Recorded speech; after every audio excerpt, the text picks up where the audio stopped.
Hi, welcome to the OHMazing Way. I'm Beth Reese, and I am so excited today to welcome my dear friend and colleague, Alan Steelman. Alan, how are you today?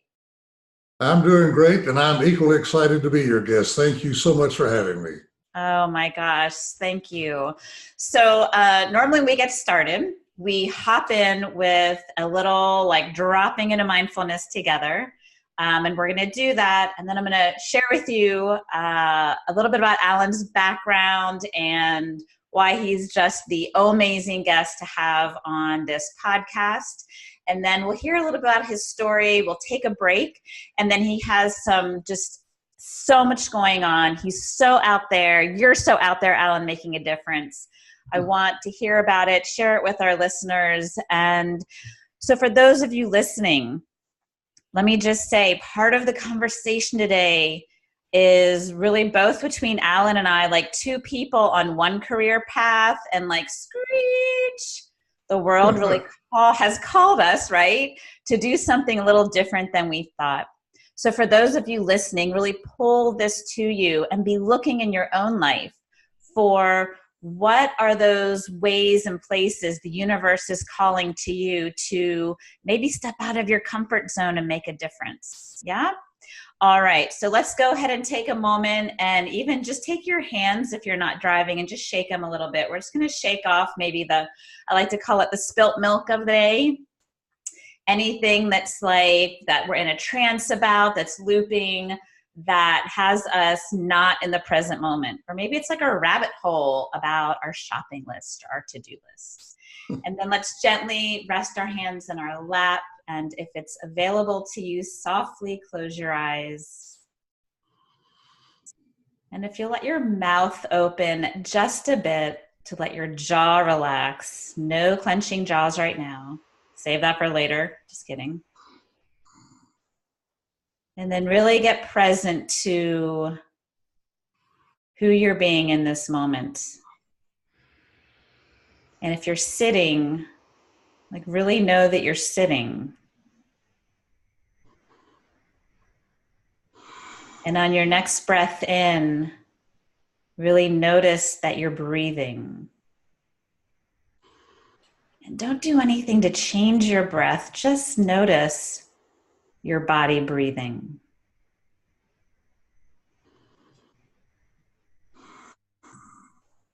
If you take your mind's eye to your eyes, let your eyes relax in their socket. Take your mind's eye to your inner ears. Let your inner ears relax. Take your mind's eye to your shoulders, and on your next breath out, let your shoulders soften away from the ears.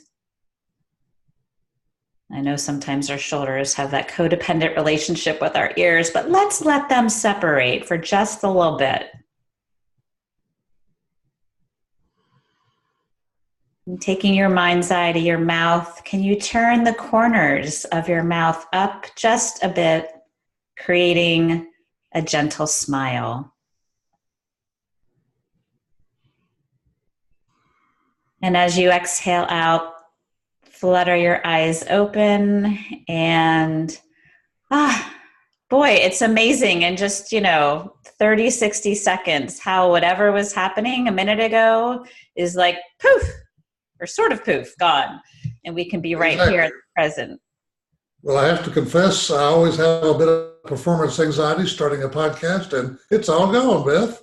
Well, there you go. Yeah, and performance, and I love you're just jumping right in and being so authentic right away. I hear you, and those, so much during the day or whatever we encounter, if we are really, when we choose to be connected to our body, we can notice that often through the day, we have these body sensations that sometimes are like nervousness or excitement or sadness. And to just go, oh, that's what I'm feeling right now, and just invite it to be there. And then really just be moving forward. And your breath, our breath is our yellow brick road. In my first book, as you know, I use the Wizard of Oz story to illustrate that it was really the story of our lives. And if you remember, the yellow brick road was the path to the Emerald City, where troubles drop like lemon drops and the sky's always blue and the birds always singing. And so our own Emerald City is within us, and it can always be accessed through what we just did. That's our yellow brick road to our very own Emerald City. So I love that. I love it. And yes, such a great book. And we're going to dive more into that in the second half. And so really this first half, we're going to really hear a little bit about your personal story of how you came to find mindfulness, yoga on and off the mat. And for the listeners, what I often tell a story about the first time or a time when I've met my guest, and Alan and I had the pleasure of meeting while I was working for the Crow Museum of Asian Art. And but really the story what I want to share with you is the 17 minutes before we started recording this podcast. So Alan and I are both hosts of our own podcasts. And as we came on into the space, we were having audio and speaker challenges. And, that doesn't normally happen. And I can imagine, I don't know about you, Alan, but I can imagine like years ago, I could have just gotten super frustrated and been like, we just can't do it today. Right. Well, Murphy always shows up at one place or another. And to underline your point, have been and continue to be, hopefully mostly in private moments, a frequent user of the F-bomb when Murphy shows up. Me too. High five. In fact, I thought about writing a third book called Yoga, Meditation, and the F-Bomb, Your Path to a Calm Mind. But anyway, neither of us, for our listeners and viewers, dropped any F-bombs during that whole technology challenge we just went through and getting up and rolling on this. So we were both pretty proud of ourselves, I think.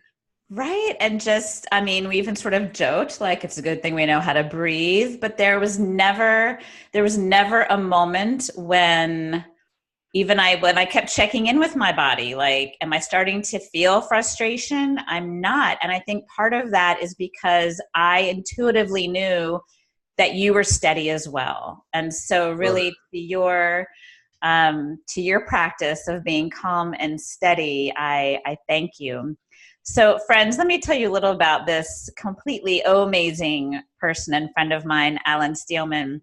He is a former member of the US Congress from here in Texas, former vice chairman of Alexander Proudfoot Company, and former chairman of the Dallas Council on World Affairs. He is a graduate of Baylor University, holds an MLA degree from Southern Methodist University, and was a resident fellow at the Institute of Politics at Harvard University. He's also a certified yoga instructor, right? Like if that isn't all enough, like running companies and being a US congressman, he's like, let me just dive in here and become a yoga instructor, right? We all aspire to be historical figures. And of course, this doesn't rise to the level of Gandhi or Roosevelt or anything like that, but I am the only former member of Congress who has written a book on yoga and who is a certified yoga instructor. So that's so badass. Sorry, I had to say that. Alan's career in politics was marked with distinction. He was the youngest member of the U.S. Congress when he was elected. Time magazine named him one of the top 200 young emerging leaders in America. And in endorsing his reelection, the Dallas Times Herald called him one of the best ever sent to Congress from Texas. His global business career, which spanned 35 years, included an 8-year stint in Singapore as president of the Asia Pacific region for Alexander Proudfoot. He was born in Little Rock, Arkansas. He's married to his wife, Susan, and is the father of 5 children and the stepfather of 2. Shoo! Slacker, just kidding. That is so, and let me just say, like, thank you for your service in Congress. I can only imagine, the mindful opportunities there to practice. Yes. And Alan, I know in your book and in your life, you have experienced anxiety and stress, perhaps danced in the realm of addiction. That's part of what you talk about in being in the fast lane. And I wonder if you would take us and share with us, like, what life was like for you before your mindfulness practice, before your yoga on and off the mat practice, what was life like? And then what happened? What was the calling to dive into this world? And what's life been like since then? So I'd love to hear that story. Well, we all remember Paul Harvey and his famous, and now the rest of the story. So the backstory to all you just went through is that, so I grew up in Arkansas, as you said. My dad was a member of the Steelworkers Union, and the company, we lived in this little town in Arkansas, Arkadelphia, midway between Little Rock and Texarkana. And the company went on strike and was on strike for 4 years, from my 8th grade through my 12th grade. So we were living hand to mouth, living on unemployment insurance. And my mother got a job at the local garment factory. Now, that was all difficult from an economic standpoint, but to further really complicate matters, particularly for my parents, my brother was diagnosed as being bipolar.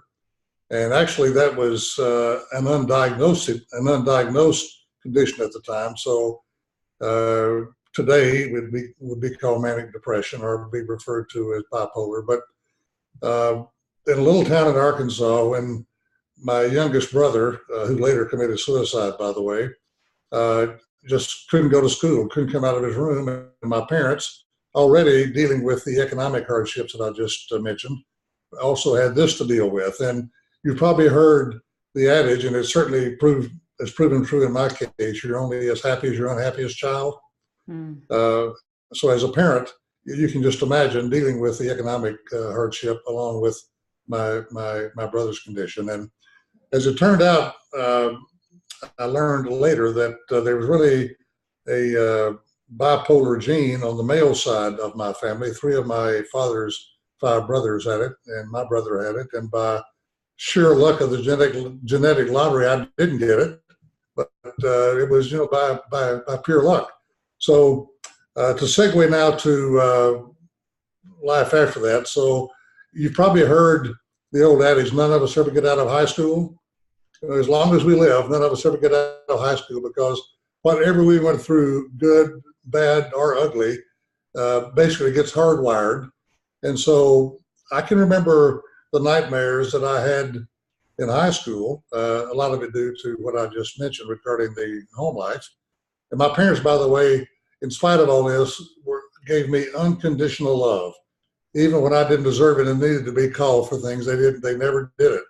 So that was the great blessing. But I can remember the 2 nightmares. One was being underwater and gasping for air and trying to swim my way to the top, and I just never could get there, and waking up in a cold sweat. And then the other one was living in this little town. I worked at the movie theater downtown, and the other nightmare was that somehow I ended up on Main Street, no clothes on whatsoever, and trying to find my way back through these alleys and behind the trees to get home. And so I carried those 2 nightmares well into college, and even later into that. And even still today, I still have a scarcity mentality coming out of that high school experience. So anyway, to kind of move forward a little bit further. So I go to Baylor on an athletic scholarship, and decide I want to live in Texas. And I was so driven, Beth, I think as I look back on the things that I've done in my life, always driven to prove myself, a lot of it having to do with that high school experience. And so, why would anyone need to prove that they're okay by doing something as dramatic as running for the US Congress at the age of 29? But that's what I did, because, you remember the book, I'm Okay, You're Okay? Yes. which I just loved and was so inspired by. Well, I was not okay. I was good at faking it till I made it, but I was not okay, again, back to the high school experience and the experience at home.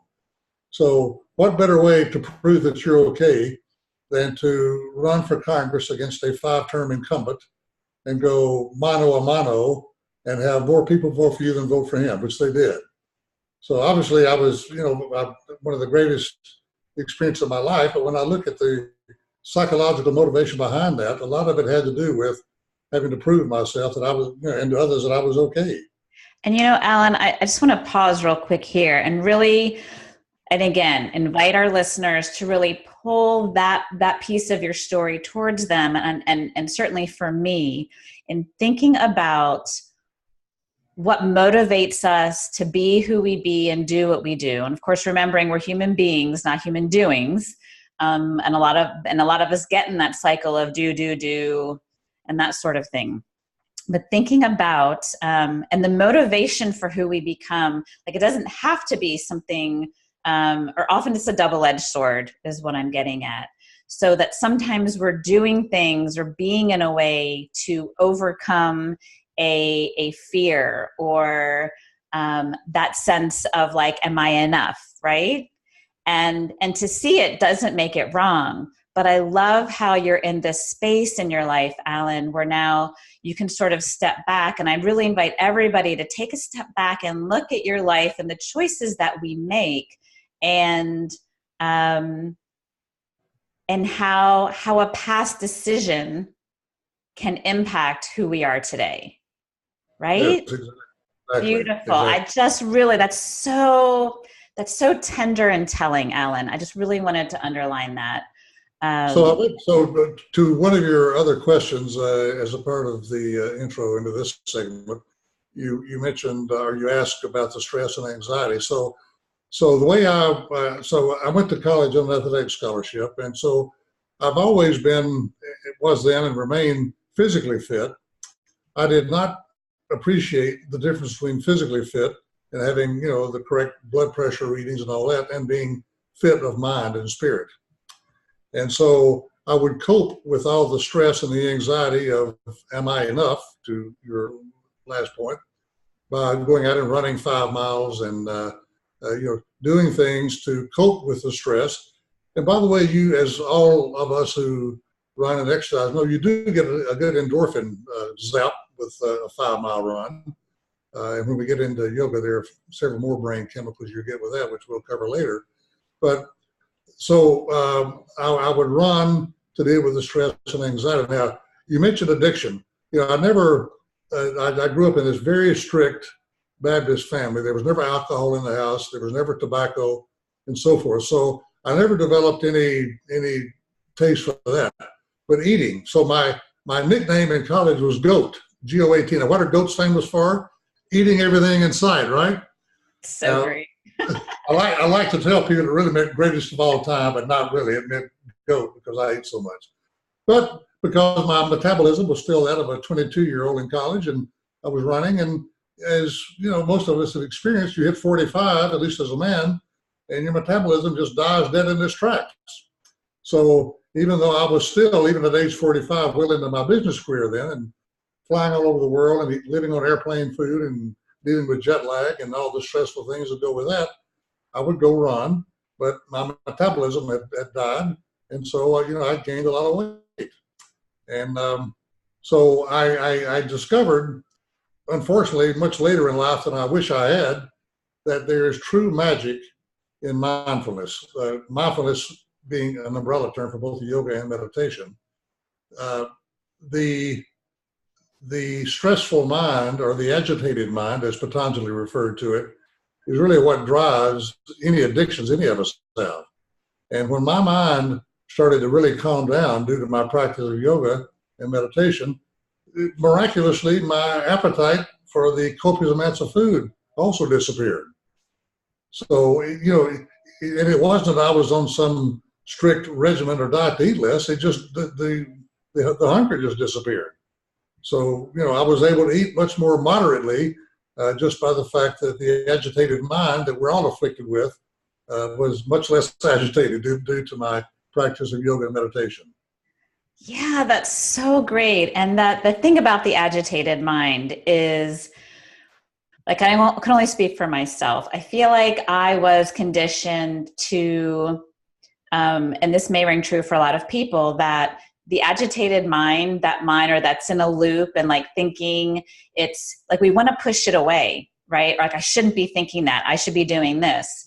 Instead of saying, oh, wow, I'm agitated right now. Okay. Right. And getting that's all it is. And as soon as we invite that agitation, right, to come sit for tea, as I like to say, as others like to say, it doesn't have that hold over us. It stops running the show. And then we can really, as you're pointing to see, so what am I using as a distraction so that I don't have to deal with my agitated mind? And is it, picking up my phone every 5 minutes and checking to see if I have one more like on Instagram or Facebook? Is it eating? Is it drinking? Is it like, what is it that I'm using in my life to like push that away? And I love how you really were able to see for you, how it was a combination of food and exercise. But then at some point, you also started really pulling exercise and yoga towards you. And what I heard you say is that you saw how it helped to calm your mind and calm that agitation down. Do you want to speak a little bit about that, how your life shifted with the mindfulness? Well, my youngest son is the one who got me into yoga and meditation about 10 years ago. As I said, I wish I had discovered it much earlier.